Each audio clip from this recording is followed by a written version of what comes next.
it's Kelvin Chow here. Most people have this concept about magic, that they think magic happens in our hand. But actually, it's all up in your head.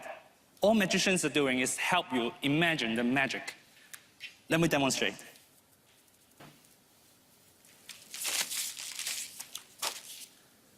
What I'm doing right now is merely folding this into a shape of a deck of cards. But once I told you this, and once you start thinking, it will actually pierce inside. Some of you may notice all the cards are still blank. There's nothing on them at the moment.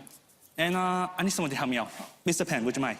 Now, there are 52 cards in your deck, yes? Yes. And there are number cards and picture cards. Yes, there are. Which one do you think would be more difficult to imagine, numbers or pictures? For me, pictures. And there are Jack, Queen, and King in the picture cards. Which one do you prefer? I would go with Jack. The Jack, and there are 4 suits in the Jack, right? Do you have a favorite? I'll say clubs. Jack and clubs. Yeah. This is a free choice, yes? Yeah, I think so. Excellent. Perfect. Thank you so much. Now, everyone, I want you guys to imagine the card that I'm holding right now is actually the Jack of clubs. If you focus, you can see slowly. Changes into a Jack of clubs. This is the first one. Thank you. Since we're already thinking of jacks, let's imagine the other black jacks, shall we? The next black jack will be the Jack of Spades. And this time, let's do it in slow motion. All you need to do is just stare at the center of the card. You can see some color will slowly appears, front and back. And the color will grow into a body, the head, and a complete Jack of Spades. Now just 2 down and 50 more to go. For the next Jack, let's speed up a little bit. The next 2 would be the red Jacks, and let's do them both together. Just imagine, those are the 2 red Jacks. First, the Jack of Hearts, and the diamonds.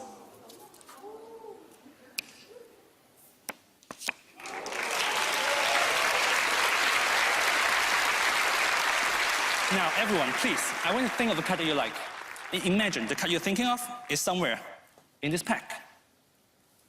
If you focus on your card, you can actually see the card you're thinking of will slowly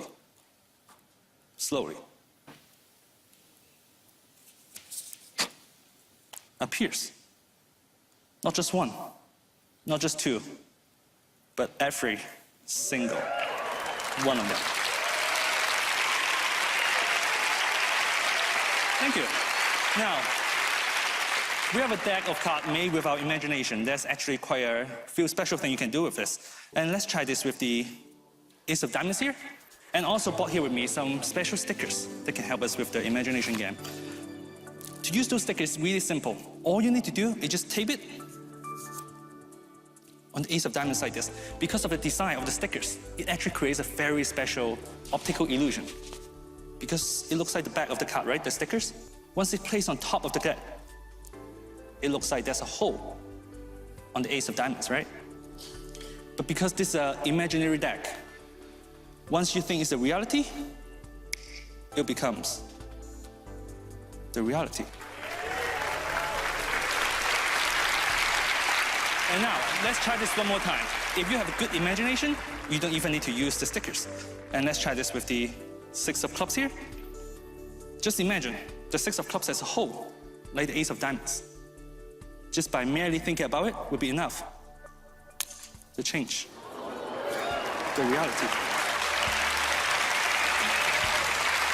And if we all think about it together, we can even extend this to the entire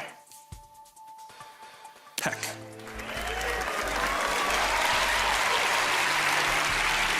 But remember, all of those are just your imagination. A moment ago, those were not even playing cards. Those were just some blank piece of paper, right? And once you stop thinking, they will actually change back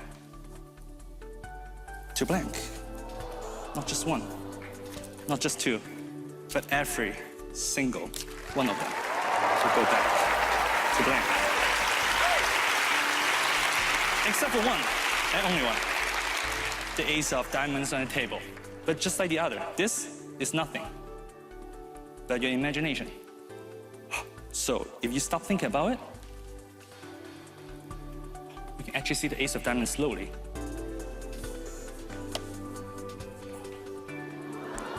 Disappear. Because from the very beginning, there were only two things. Your imagination and a piece of paper.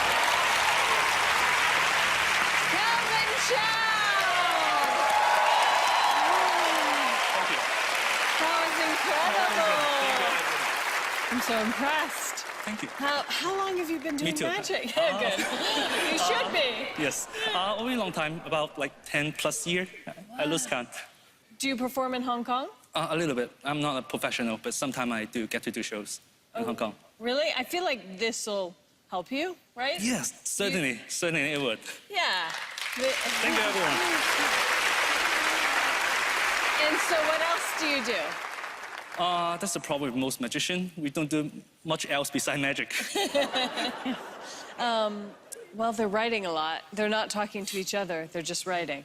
What do you think? I don't know. I did a bunch of tricks, and that's my strategy. There's like a whole bunch of them. I don't know how many of them can see through it. How many tricks were there? Can you tell me that? Oh, wow. I lost count myself. All right. Let's see if Penn and Teller can figure out how you did all those tricks. Absolutely. All right, Penn, Teller. Yeah, there's so many tricks in there that you couldn't count them, right? Yes, Is that what you said? There's a lot of tricks, and there's a That's lot right. of skill, and just crazy amounts of practice. I mean, just acrobatic, just amazing stuff going on.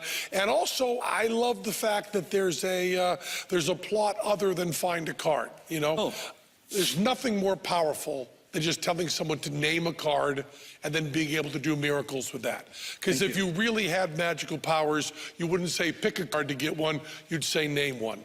And you did that. And then all the stuff is so visual and pretty and really, really nice. I like the fact that it's a visceral act and you get the audience gasping and doing stuff. And there are so many things on our notes, and there were so many puns and names we'd have to reference that I can't do it. There's a zillion things. So Teller has written down a few things that might enlighten you as to what we thought.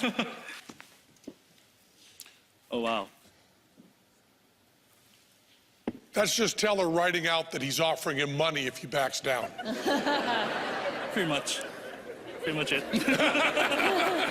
So did Teller give you enough information? Do they know how it was done? Yes, they did. Unfortunately. Okay, well, thank you, Calvin Chow. Thank you, everyone. Thank you. Thank you.